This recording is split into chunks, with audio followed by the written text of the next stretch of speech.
The largest impacts on our planet are managed by the smallest creatures on our lands. For millions of years, flowering plants evolved to attract insects that would help them compete in the race of evolution and natural selection.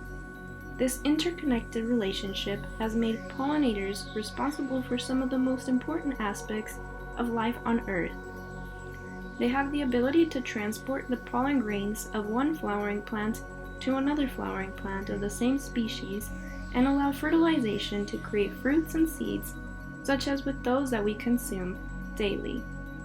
This makes them some of the most crucial beings in ecosystems. Pollinators hold a high economic and ecological importance due to this. More than 3,500 species of native bees help increase crop yields that require almost 80% of pollination by animals. These have brought the U.S. over $15 billion each year. Jobs are created, and our families are fed across the world thanks to these great numbers. But how much is too much when it comes to changing our lands in order to fulfill the needs of a fast-developing country? As a result of increased industrialization in developed countries, land use has become a form of common good where main interest focuses on livelihood, productivity, shared benefits, community control, and much less for environmental importances. Large buildings and roadwork replace the reds, oranges, and greens of multiple trees usually present during each growing season.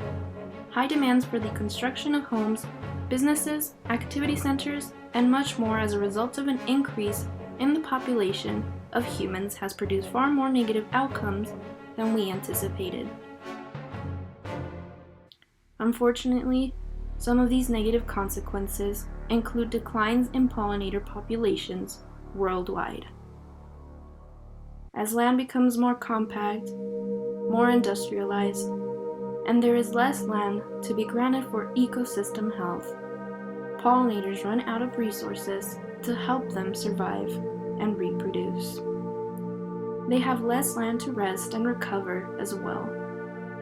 Ultimately, this almost always ends in the death and sometimes even extinction of many of these species of pollinators.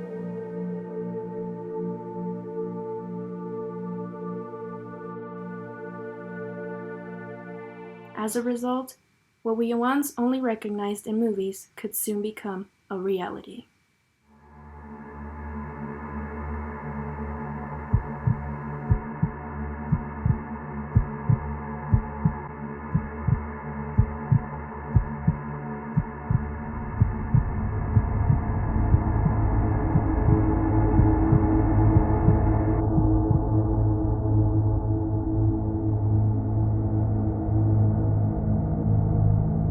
We can turn back some of the damage that has been created by making better decisions,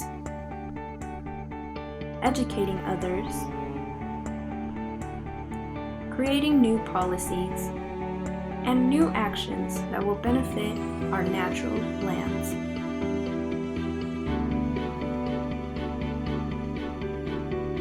The future of our world is constantly dependent on the actions we take as a society. What we want will not necessarily be what we get in the future if we continue to disturb nature, especially through the replacement of ecosystems with infrastructures that produce pollutants and destruction of land. It is up to us to make a difference. This is the pollinator effect.